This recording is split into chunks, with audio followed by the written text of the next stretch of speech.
Alors je voudrais rassurer tout de suite les membres du public, hein, il ne s'agit pas d'un ouvrage autobiographique, comme certains collègues m'ont envoyé un mail en s'inquiétant, en disant que finalement, enfin, un livre autobiographique de Bernard Andrieux.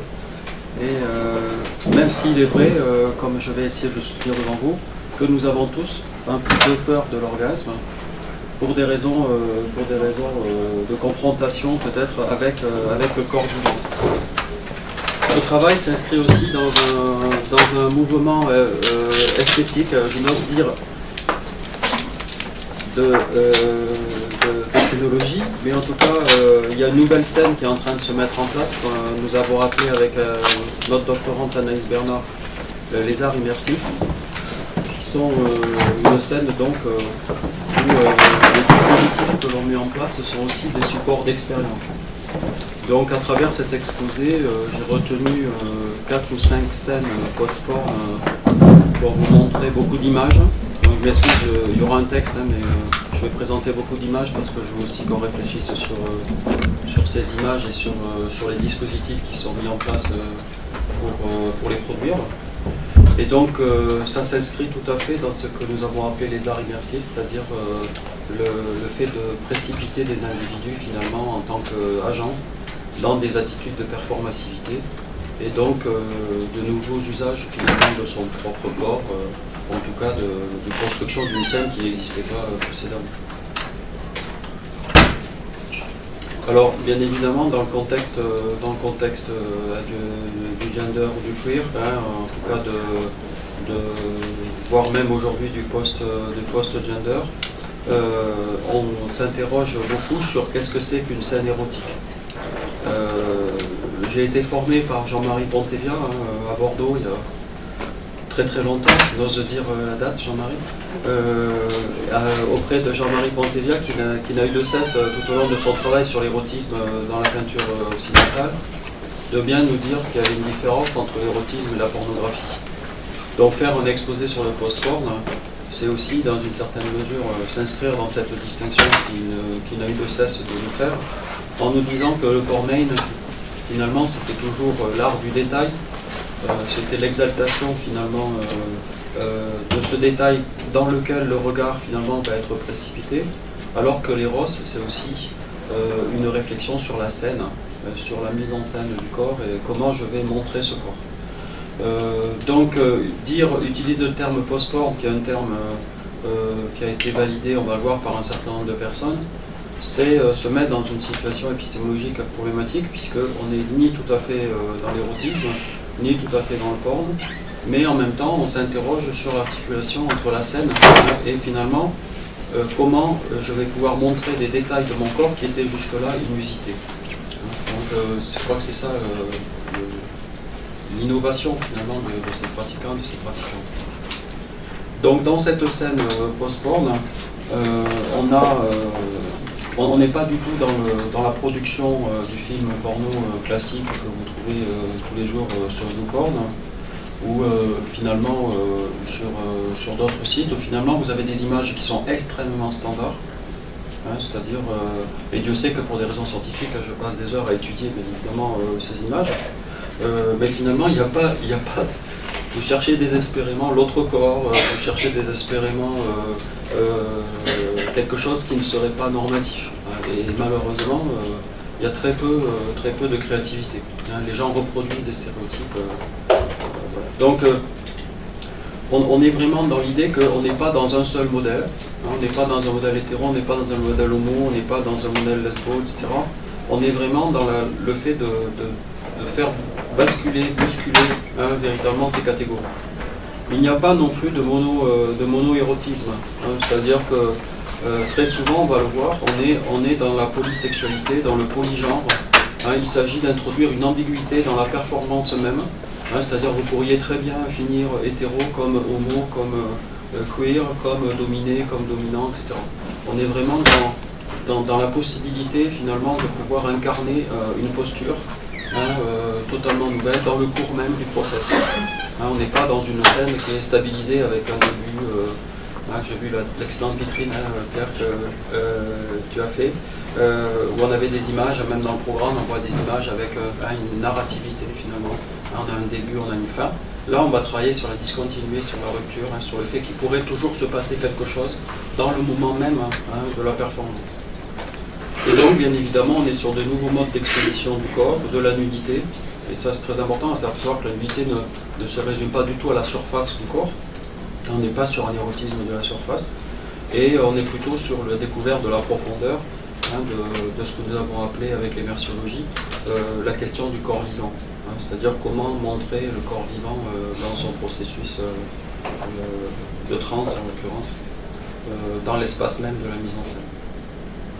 Alors pour cela, bien évidemment, on va s'appuyer sur des ouvrages de différents types. On a des ouvrages comme celui de Thierry Schaffhauser, que je suis en train d'éplucher, qui est vraiment tout à fait excellent, qui est un ouvrage qui témoigne tout à fait de ce que j'ai appelé l'agentivité en première personne, c'est-à-dire que ce sont des gens qui sont des experts parce que ce sont des gens qui ont une pratique finalement sexuelle et genrée avec leur corps, et finalement qui nous interrogent en tant que grand universitaire, spécialiste du corps, etc., sur l'idée que finalement ces gens-là ont beaucoup plus de choses à nous dire sur ce qui est en train de se passer que nous-mêmes en tant qu'experts sur la question. Donc on va avoir des gens qui vont produire des textes, qui vont produire des images, qui vont produire des films, où finalement notre réflexivité à nous en tant qu'experts en troisième personne va être profondément finalement remise en cause, ou en tout cas complétée. Par exemple, quand vous lisez le titre donc sur les luttes des putes, vous voyez finalement qu'il y a un approfondissement, on fait sortir finalement une scène qui était invisibilisée, parce que finalement elle peut être aussi invisibilisée par notre posture d'expert en troisième personne. Et ça permet de voir les corps différemment. Autre type de texte fabuleux, extraordinaire, que je vous recommande, je ne vais pas avoir le temps de parler, qui est le livre de Winkler, Marina Winkler, qui est Purulence, qui raconte donc comme ce qu'elle a vécu dans la secte des enfants de Dieu, et où elle a été donc une secte pédophile, avec une mise en scène des corps et des pratiques sexuelles extrêmement problématiques. Bien évidemment, je ne parle pas des aspects éthiques et juridiques, mais du point de vue de la nature de la pratique. Et ce texte, Purulence, a été complété par un texte qui vient de sortir cette année, qui s'appelle Fille de chair, où elle raconte la relation avec sa mère. Donc il y a un texte tout à fait intéressant. Donc vous voyez, quand vous lisez Poly, qui est une revue tout à fait intéressante autour de sexe en public, finalement, on peut s'apercevoir que ce genre de texte est assez peu abordé, et donc ça nous interroge finalement sur notre propre écriture, c'est-à-dire comment finalement je vais rendre compte de ce qui se passe véritablement dans ces scènes. Ma thèse, ma méthodologie, c'est de dire qu'il faut travailler de plus en plus sur les récits en première personne. C'est-à-dire essayer de voir comment les gens y racontent finalement, qu'est-ce qu'ils racontent et comment le décrire. En effet, on était un peu habitué à ce type de performance dans le monde de l'art, finalement, où jusque-là, l'exhibition de la scène se passait toujours soit en sollicitant le spectateur, en lui permettant de voir l'intérieur du corps de la femme, soit en s'exhibant soi-même, en provoquant finalement le regard, dans ce qu'on a un peu appelé le body art, ou la dimension de la performance. Par exemple, cette photo de Mapplethorpe, qu'il a fallu quand même chercher dans l'exposition un certain temps pour la trouver, finalement, elle est toujours présentée comme une photo censurée. Et donc, j'ai pas le temps, mais je sais qu'il y a des exposés qui vont l'aborder dans le colloque. Ce problème de je montre et en même temps je censure tout en montrant. Donc, il y a aussi le problème de la réception de ces images, et qui fait que précisément les artistes ne peuvent pas totalement montrer. Donc, ils vont utiliser des voies de détour, on va le voir. Ils vont utiliser d'autres formes d'expression. Donc c'est sûr que ce style de photos pris dans un hôtel, eh bien, ce sont des photos qui se sont un peu banalisées finalement au cours des années, on va dire, webcam, Internet, etc. Et donc, dans une certaine mesure, la valeur, ça je voudrais qu'on y fasse attention, la valeur performative de la nudité a eu tendance à se banaliser. Hein, c'est-à-dire finalement, on a eu tendance à considérer que bon, maintenant, n'importe quel couple qui se met nu sur une pochette de 10, etc. Bon. Et en même temps, vous avez vu les réactions morales extrêmement profondes qui se passent tous les dimanches en France, avec des gens qui vont protester, parce que tout ce que je vais montrer, par exemple, là, dans quelques instants, ce sont des choses qui sont condamnées par une majorité quand même de personnes qui manifestent dans la rue. Donc ça veut dire que finalement, d'un côté, on trouve ça extrêmement banal, et de l'autre côté, il y a une réaction morale, pour pas dire réactionnaire, qui est extrêmement présente, finalement, parce qu'il y a une peur. Quand j'ai appelé la peur de l'orgasme, il y a deux parties dans cet ouvrage. La première partie, c'est vraiment la partie répressive de ceux qui ont vraiment peur de l'orgasme. Quand vous lisez ce qui se passait en 1850, eh bien, on peut se dire qu'il y a des gens qui défilent dans la rue à peu près avec les mêmes slogans. C'est-à-dire...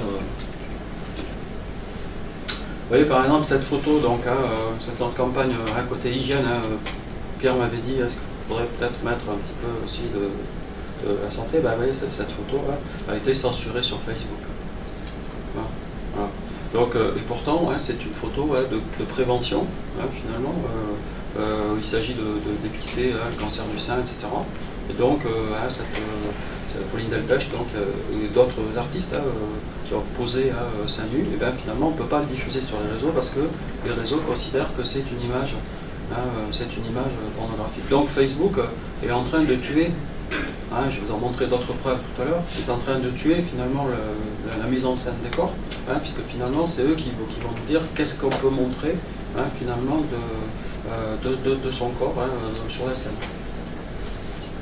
Je ne parle pas de ce style de publicité, bien évidemment, extrêmement flouté, qui va jouer sur l'équivoque du voilement-dévoilement, très connu dans la stratégie érotique, c'est-à-dire je suggère mais je ne montre pas, et donc dans ce cas-là je peux faire passer l'image, l'image devient acceptable parce qu'elle est floutée. C'est-à-dire finalement elle ne serait pas acceptable si elle n'était pas floutée, mais je vais la normaliser en la rendant visible et acceptable par la norme. Voilà, ou cette autre campagne sur le sida, finalement qui fait que finalement on va à la fois jouer sur le déni, sur la négation, sur l'effacement, sur le caractère dangereux précisément du virus, mais en même temps on crée un corps complètement androgyne, c'est-à-dire qu'on crée un corps finalement qui n'a plus de référentiel. Voilà, cette publicité de l'UNEF que vous avez bien appréciée quand elle est sortie, qui était une publicité qui a extrêmement choqué à l'époque, puisque finalement on était toujours dans l'idée qu'il fallait construire des logements étudiants pour permettre aux étudiants qui avaient des problèmes de logement. Mais apparemment, si je peux utiliser la métaphore, le logement a été trouvé. Alors, ça c'était pour la mise en bouche. Pierre m'avait dit qu'il faut appâter un peu le public. Maintenant, on va attaquer le fond du problème. Alors, dans ce corpus, bien évidemment qu'il n'est pas exhaustif, je m'en excuse auprès des genders et des queers de la salle qui vont me dire mais vous avez oublié de parler de ça, etc. Donc, c'est infini. Il y a des acteurs, des actrices partout dans le colloque. Il y en a plein de gens qui vont parler aussi de cette figure-là. Simplement, ce que j'ai essayé, c'est de les regrouper par thématique et par technique. Alors, on peut faire une entrée par l'objet, comme ici. Mais là, c'est une entrée par l'objet. C'est-à-dire les gens qui sont dans l'amour et les BSM, les gens qui sont dans l'écoulement de soi, les gens qui sont dans la question du God, les gens qui sont dans le fait d'être enceint alors que je suis toujours une femme, d'autres qui vont montrer leur sein, d'autres qui sont dans le post-porn, etc. Mais en fait, je vais plutôt travailler sur les process. Je vais essayer de travailler par process, donc j'en ai dégagé 5. Ça va, je tiens le temps. Tout à fait. Alors, théoriquement, comment on se situe par rapport à ça ? On voudrait dire dans cet exposé que ce qui nous intéresse, c'est surtout le troisième orgasme. C'est l'orgasme défini par Reich, c'est l'orgasme cosmique, c'est-à-dire l'orgasme vivant dans le corps. c'est ce qui est déclenché par la transe. Et quand j'ai parlé de la peur de l'orgasme, c'est une expression que j'ai repris bien évidemment chez Reich, dans la fonction de l'orgasme, où il nous dit que la confrontation à la transe et au mouvement involontaire dans le corps vivant provoque toujours un sentiment d'évanouissement, de panique, de vertige, puisque finalement nous allons accepter de perdre totalement le contrôle et de nous laisser précisément dirigé par ce que nous avons appelé l'immersion, c'est-à-dire cette sensation involontaire qui va émerger, qui va traverser la conscience, et sur lequel la conscience n'a pas forcément prise. Les gens qui vous disent, ouais mais tu vois, moi je contrôle l'orgasme, tu vois, je suis une sorte de... je fais dans le contrôle conscient. Attention, les gens qui contrôlent l'orgasme, ça fait flipper. Je veux dire, ce sont des gens qui sont dans l'orgasme vécu en première personne, c'est-à-dire qui sont capables de vous faire un récit, qui vous disent là, je peux déclencher le truc, etc. Reich dit, mais non, attention, la fonction de l'orgasme, c'est pas du tout ça, c'est le fait de vraiment se mettre dans une situation d'un dispositif. Donc, ce que je vais vous montrer, ce sont des gens qui sont plutôt dans le troisième, c'est-à-dire, plus vous allez vers le haut, plus vous allez vers l'objectivation en troisième personne. Le gynécologue, le pornographe, le spectateur de films porno que nous sommes tous, ou spectatrices, c'est-à-dire, finalement, là, nous sommes en troisième personne. Et nous regardons, voilà. Et donc, ce qui nous intéresse, c'est plutôt l'écologisation du corps dans l'immersion expérientielle. Donc ça, c'était de la publicité. Juste pour signaler le livre de Stéphane Dumas, qui vient de paraître, qui est un livre tout à fait passionnant, qui s'appelle « Les peaux créatrices », où Stéphane poursuit notre réflexion dans le monde de l'art. Il a développé ce qu'il appelle une esthétique de la sécrétion. Je vous le recommande. Il montre comment finalement ces artistes-là qui vont s'appuyer sur les processus de sécrétion de leur propre corps vivant vont pouvoir justement faire émerger quelque chose sur la scène qui était totalement inédit jusque-là. Vous voyez la différence entre la sécrétion et l'écoulement, on peut le voir dans d'autres performances du Baudelaire. Alors le modèle, je ne vais pas m'y attarder, ça c'est le modèle théorique qu'on a construit avec le doctorant, qui est le modèle sur lequel je ne vais pas m'appesantir parce que c'est un modèle un peu compliqué à comprendre, mais il y a juste une barre à retenir, c'est la barre horizontale avec les pointillés. Ce qui va nous intéresser, c'est ce qui se trouve en dessous de la conscience, c'est-à-dire en dessous, aujourd'hui on le sait avec les neurosciences, de 450 millisecondes. Donc si vous allez vers la partie somaesthésie, vous allez vers, on va dire, la possibilité de pouvoir vous saisir finalement presque de ce qui est en train de passer dans le corps. Plus vous allez vers la partie 180 millisecondes, c'est-à-dire organisme vivant, plus, bien évidemment, à ce moment-là, si vous êtes sur cette partie-là, plus vous êtes dans la voie directe de l'émotion. Et là, vous êtes, le livre de Stanislas Dehaene qui vient de sortir, qui s'appelle Le Code de la conscience, que je vous recommande, montre qu'il y a une activation à partir de 40 millisecondes. Donc 40 millisecondes, vous voyez, c'est encore en dessous de 180. Et donc, vous voyez, une pornographie, un érotisme qui serait fondé uniquement sur la réponse contrôlée, sur la conscience émotionnelle, serait un érotisme représentationnel, où on s'intéresserait finalement sur le dispositif conscient. Ce qui nous intéresse, c'est plutôt ce qui va être en dessous. C'est ce que je vais vous montrer maintenant. J'expliquerai tout ça dans le texte, Pierre. Alors bien évidemment, la question théorique qu'on peut se poser, c'est est-ce que c'est le corps qui s'écrit est-ce qu'il n'y a pas une sorte, comme disait, j'ai fait mon master sur Kant, sur la critique de l'affect jugé notamment, Kant, avec qui je dors toutes les nuits, me dit attention Bernard, est-ce que tu n'es pas en train d'attribuer une intentionnalité finaliste, voire vitaliste au vivant? Est-ce que tu n'es pas en train de personnifier le corps vivant, alors qu'en réalité il n'y a pas d'intentionnalité, il n'y a pas de finalité, il n'y a pas de... Voilà. Donc dire c'est le corps vivant qui s'écrit, c'est un petit peu exagéré, mais en même temps c'était pour dire attention, ce que j'écris de mon corps en train de performer, c'est pas tout à fait pareil que le corps vivant lui-même qui performe. C'est-à-dire qu'il y a un écart, il y a une discontinuité ontologique. D'une part parce que nous sommes en retard de 450 millisecondes. Mon corps jouit avant que j'ai conscience que je jouis. C'est-à-dire qu'il y a un retard de 450 millisecondes, voire 180 si c'est un orgasme émotionnel direct. Donc je veux dire, nous sommes en retard sur le corps vivant. Donc tout ce que nous disons sur notre corps, ce n'est jamais que déjà à travers la conscience, à travers la perception, à travers la représentation, à travers l'écriture. Donc, il ne faudrait pas non plus prétendre dire que nous allons pouvoir montrer comment le corps vivant s'écrit directement. Voilà, donc c'est cette différence entre le corps vivant et le corps vécu qui fait que précisément j'ai publié un livre sur le vertige, comme vous avez pu voir récemment, un livre sur l'orgasme, et qu'on continue à travailler sur ces expériences-là, la douleur, la transe, etc. C'est-à-dire toutes ces expériences-là qui vont nous permettre d'être confrontés au spasme, d'être confrontés à l'inconscience, d'être confrontés au mouvement involontaire. Et je pense que Jean-Marie, Pierre, d'autres ici, savent ce que ça veut dire. C'est-à-dire que dans le travail de l'acteur, bien évidemment, il y a aussi cette dimension. Alors, comme le dit Raquel Bardi, qui a écrit un article remarquable qui s'appelle Post-Porn, que je vous recommande dans Rue Descartes, Raquel explique bien qu'il s'agit souvent de pratiques. Alors, on va me dire, vous montrez beaucoup de femmes. Oui, bah oui, parce que c'est surtout des femmes féministes, post-féministes, etc., qui pratiquent ce genre de conscientisation. Elle dit c'est vraiment un laboratoire d'expérimentation, c'est vraiment un processus de conscientisation et non pas simplement de libération. Je crois que ça, il faut bien faire la différence. Et on n'est plus au stade où on va se libérer, on se sert du process, d'accord, pour se conscientiser. Et pour conscientiser quelque chose qui est à l'intérieur de son propre corps. On ne recherche pas l'anesthésie. Je veux dire par là, c'est pas, on ne va pas se shooter pour s'évanouir.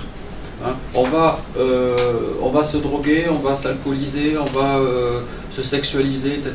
pour essayer de faire émerger quelque chose à l'intérieur précisément de son propre corps. C'est donc un laboratoire, une surface expérimentale, un espace de dégénitalisation, une dislocation du sexe. Voilà ce que dit Raquel dans cet article. Raquel, qui je vous rappelle a été recrutée à la Sorbonne. Donc, vous voyez, tout arrive. N'oublions pas bien évidemment tout le travail pionnier de Marie-Hélène Boursier, qui a donc fait 3 ouvrages sur les queer studies, donc qui est un travail tout à fait pionnier, de Teresa de Laurentiis, ou à un moindre degré de Virginie Despentes, qui, on le sait, pour des raisons aussi autobiographiques, est tout à fait intéressante à étudier par rapport à sa pratique de dégénérisation. Alors, bien sûr, le point central, c'est que nous travaillons sur le corps involontaire. Ce corps involontaire, c'est précisément ce qui va advenir à notre conscience sensorielle dans un délai variable de 350 à 50 millisecondes, c'est-à-dire avant que nous en soyons totalement conscients. Et donc, bien évidemment, parce que nous ne sommes pas en direct avec notre corps vivant, nous allons nous précipiter dans des dispositifs pour nous rendre sensibles à ce qui se passe véritablement dans notre corps. Relisons le sadomasochisme, relisons le porn, le queer, etc., non pas comme quelque chose de l'ordre de la perversion, mais comme quelque chose de l'ordre de l'approfondissement. Vous voyez, je cherche à m'approfondir pour essayer de toucher quelque chose en moi qui va revenir de l'intérieur pour m'informer finalement sur la profondeur du corps. Le corps est profond, le corps n'est pas une surface. Le corps, c'est vraiment quelque chose de profond. Bon, alors ça, c'est le tableau qui sera dans le texte, que je vais le découper, je vous rassure, donc je vais vous présenter chaque catégorie. C'est un tableau parce que c'est l'angoisse de l'épistémologue qui a toujours besoin d'un tableau pour arriver à classifier. Donc je vais vous montrer le contrat sexuel, c'est-à-dire les gens qui sont essentiellement sur la scène médicale et sur l'hystérie et le sextoy. Les gens qui sont qui cherchent à se dégenrer, donc qui vont utiliser des technotestos, etc. Les gens qui vont se iClouder, se selfier, se facebooker, etc. C'est-à-dire qu'ils vont utiliser l'image précisément pour développer une nouvelle scène. Les gens qui vont s'agenrer, je fais une différence entre se dégenrer et s'agenrer. Je vais l'expliquer tout à l'heure. S'agenrer, ce sont des gens qui précisément vont avoir un projet politique, comme porno, terrorismo, etc., avec un projet bien évidemment, et essentiellement ici fondé sur l'éjaculation féminine. Et puis des gens qui vont se transqueerer, c'est-à-dire des gens qui précisément vont... alors bien sûr, vous voyez, c'est par degré. Plus je vais vers le bas, plus je vais aller jusqu'à la mixité des espaces, l'intersexe, voir le changement, précisément des conditions biologiques. Puisque moi je pense que le corps, contrairement aux culturalistes et aux réductionnistes, je pense que, je le disais dès le dictionnaire du corps que nous avons publié en 2006, définition du corps, le corps est bioculturel. Le corps n'est ni entièrement culturel, il n'est pas entièrement biologique. Mais on ne peut pas dire qu'il est entièrement culturel. Je veux dire, le corps est fait de sperme, de sang, de gènes, de matière, etc. Et c'est la culture qui va modifier ça. Et ce que ces gens-là nous montrent, c'est qu'on peut avoir un autre corps. On pourrait très bien avoir un autre corps. Alors, première phase, le contrat sexuel. Bon, je n'ai pas besoin de vous refaire Béatrice Preciado, vous l'avez tous les jours dans l'IB, enfin je plaisante.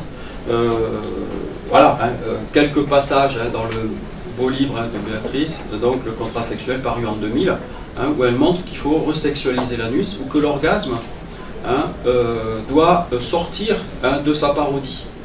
C'est-à-dire il doit au contraire être systématiquement parodié. C'est-à-dire qu'il faut sortir de la simulation. Et pour sortir de la simulation, il faut se mettre dans des dispositifs. Comme par exemple ceux ici de Ronoté, j'ai perdu les noms, c'est pas bien, Fakir, Zwan Wang, ici, ou Bob Flanagan. Voilà les gens qu'elle cite en 2000, qui sont des performeurs de leur propre corps et qui en même temps, bien évidemment, vont nous proposer des types de scènes qui sont totalement inédites. Pourquoi? Parce que d'une part, parce qu'ils sont malades, parce qu'ils vont pratiquer le bondage de manière très forte, ou ils vont pratiquer les suspensions de manière très forte, ou ils vont, comme chez Swan Wang, qui est vraiment tout à fait intéressant. J'avais acheté le catalogue en Australie, il y avait une exposition passionnante sur son œuvre, où on voit qu'il va travailler sur d'autres corps aussi. Il va mélanger les corps, les vieux, les jeunes, les obèses, les maigres, etc. Et ça, c'est une pratique aussi intéressante. Il n'y a pas que des pratiques normatives sinon, chez ces artistes-là. Alors, bien évidemment, dans ce travail contre-sexuel, des gens comme Isabelle Carreau sont des gens tout à fait passionnants. Elle vient de mourir, je vous le rappelle, de sa propre anorexie.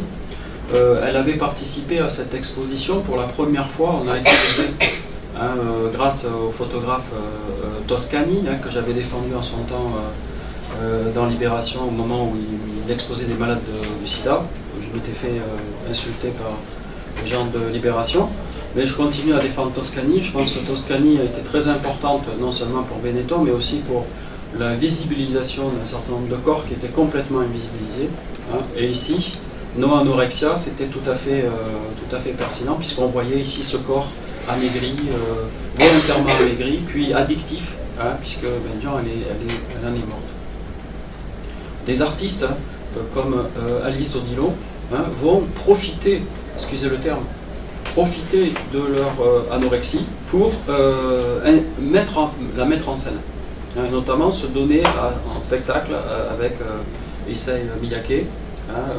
Et donc, vous voyez, l'idée finalement, c'est que, toujours la même idée, les agents qui ont un corps bien particulier, qui peuvent être dans une souffrance extrême par rapport à leur propre corps, finalement, vont aussi montrer ce corps. Ou le travail d'Andrés Serrano, fondamental, pour moi, même plus intéressant que ce que font certains artistes queer, parce que là, bien évidemment, on voit des corps très âgés, on voit des choses qui sont complètement invisibles. Je n'ai pas pu encore acheter le livre qui est hors de prix, mais j'économise. Le livre est formidable et on voit, vous voyez, ces couples, ces personnes âgées qui accèdent à la représentation et à la scène, qui n'existent pas, vous ne les voyez pas, ils ont disparu de la scène sociale, tous ces corps. Deuxième, ça va, je mets le temps. Deuxième technique, se dégenrer. Alors quand on se dégenre, alors regardez bien, c'est très subtil se dégenrer. Se dégenrer, ça veut dire, je ne change pas mon sexe biologique. Je garde mon sexe biologique. Parce qu'on me dit, ouais, tu sais, nous, dans le genre, on est complètement culturel, tu vois. Je veux dire, on a dénaturalisé le corps, etc. Ok, les gars. Actuellement, Béatrice Preciado est en train de se battre pour dire, nos ovaires nous appartiennent. Donc, je veux dire, les gens que je vous présente là, ils ne cherchent pas à changer la biologie. ils cherchent à changer l'usage de la biologie. Vous voyez ce que je veux dire? De leur propre biologie, leur propre matériel biologique. Ils cherchent à garder le contrôle de ça. Donc, se dégenrer, ça veut dire simplement que je vais faire produire à mon sexe biologique une posture, un schéma corporel, une jouissance artificielle provoquée, mais tout en gardant le bénéfice. Et c'est pour ça que les femmes sont nettement supérieures à nous, les pauvres masculins. C'est parce que finalement, elles ont la possibilité, on va le voir, de pouvoir se testéroner tout en restant, en gardant leurs ovaires. Voilà. Moi, si je veux avoir des seins, je peux garder mon sexe, je peux le faire aussi. Mais si je veux passer au stade suivant, c'est-à-dire avoir du bébé, ça va être un peu compliqué. Je ne pourrai pas le faire. Donc il y a une inversion des normes par la mise en scène spectaculaire au regard précisément de l'hétéronormie. Donc Raquel Meñ, qui est une historienne de la technique, et qui a montré finalement comment le vibrateur, qui était au départ, vous vous rappelez, vous avez peut-être vu le film, Oh My God, donc où on masturbait les femmes à la main, le médecin sous la jupe, etc., pour libérer l'orgasme de la femme qui n'arrivait pas à se masturber toute seule, etc. Eh bien, le gars va dire, on a des crampes, on a des crampes à la main, les conditions de travail sont difficiles, etc. Et donc, bien évidemment, on va inventer le God. Et le God donc va peu à peu pénétrer, si je peux employer cette métonymie, dans les maisons, parce qu'il va être dans des catalogues. Et donc, c'est ce que raconte précisément le très beau livre aussi qui s'appelle God Story, que je vous recommande. Et aujourd'hui, bien évidemment, on en est à l'imprimante 3D. C'est-à-dire que demain, vous pourrez vous fabriquer finalement l'instrument adéquat chez vous, finalement, à votre dimension, à votre forme, grâce à l'imprimante 3D. Autre technique qui est utilisée, vous l'avez vu, donc toujours dans la mise en scène par l'artiste américain Clayton Cubitt, vous avez peut-être vu ça, c'était sur le site de l'IB. Comment finalement on va mettre un God à l'intérieur des cuisses, sur le sexe de la personne, et au fur et à mesure qu'elle lit par exemple un texte fondamental comme la Constitution française, eh bien l'émotion va l'envahir et va transformer les conditions même de l'énonciation. Et ça, c'est très intéressant de montrer que finalement je reste, vous voyez, extrêmement correct et rationnel. Pierre me l'avait demandé, garder le contrôle finalement, parce que je n'ai pas d'appareil ou de partenaire sous la table qui pourrait changer l'intonation de mon exposé.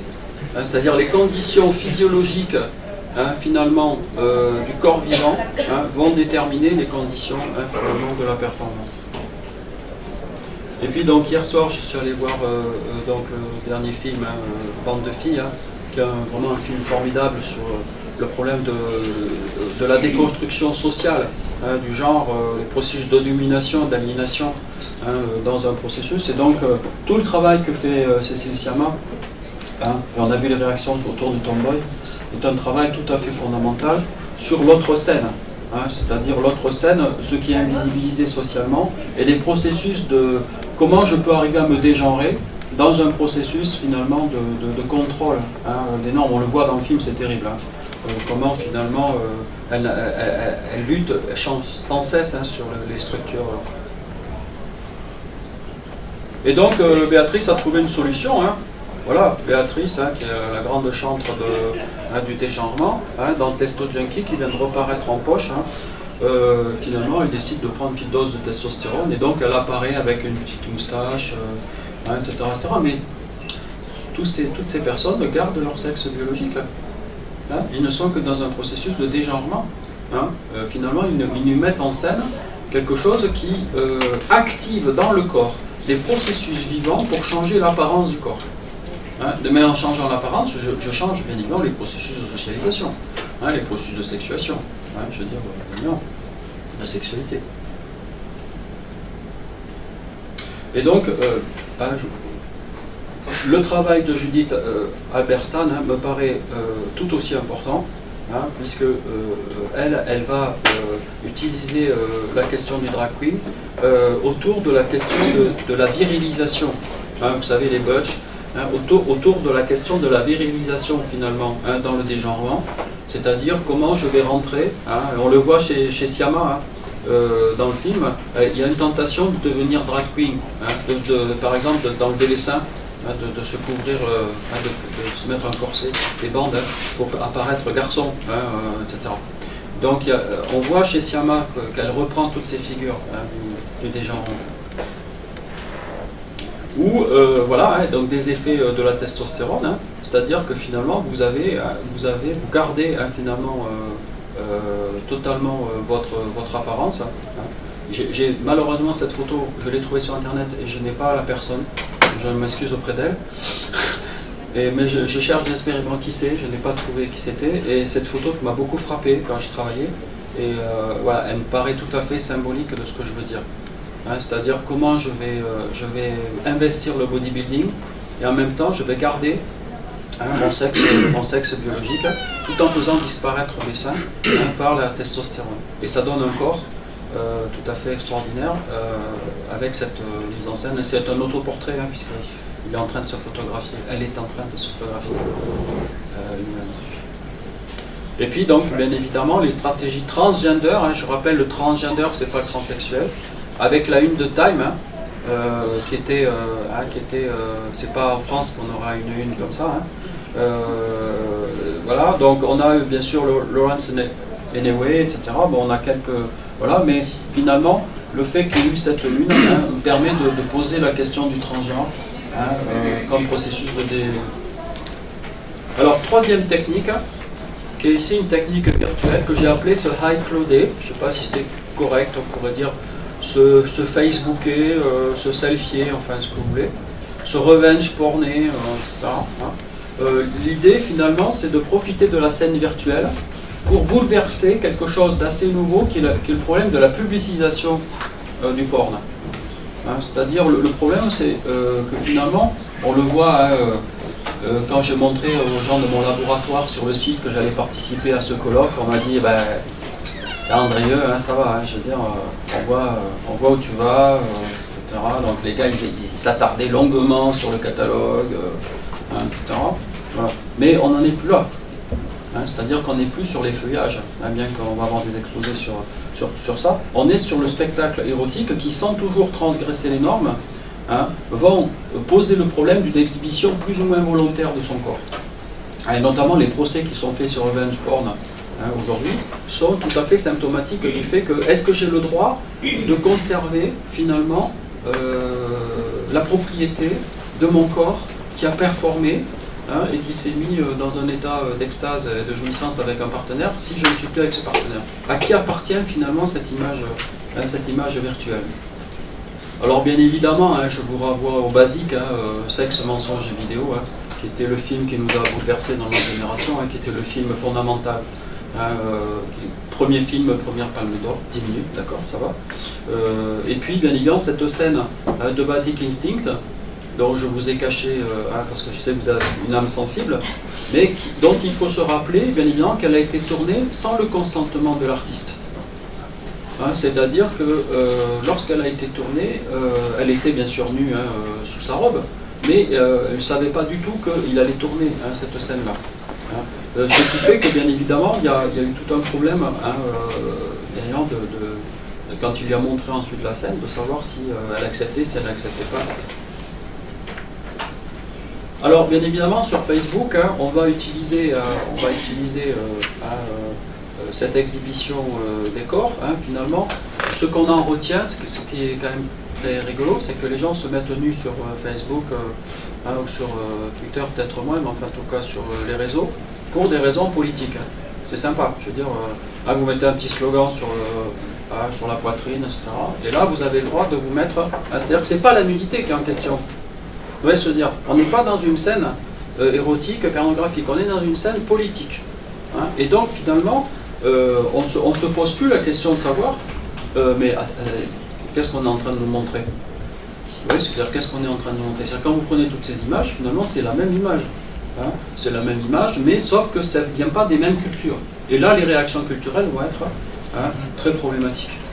Dans le livre d'Amina, avec les ennuis qu'elle vient d'avoir récemment, et dans le livre d'Amina, c'est très très bien décrit, je vous le recommande, Mon corps m'appartient.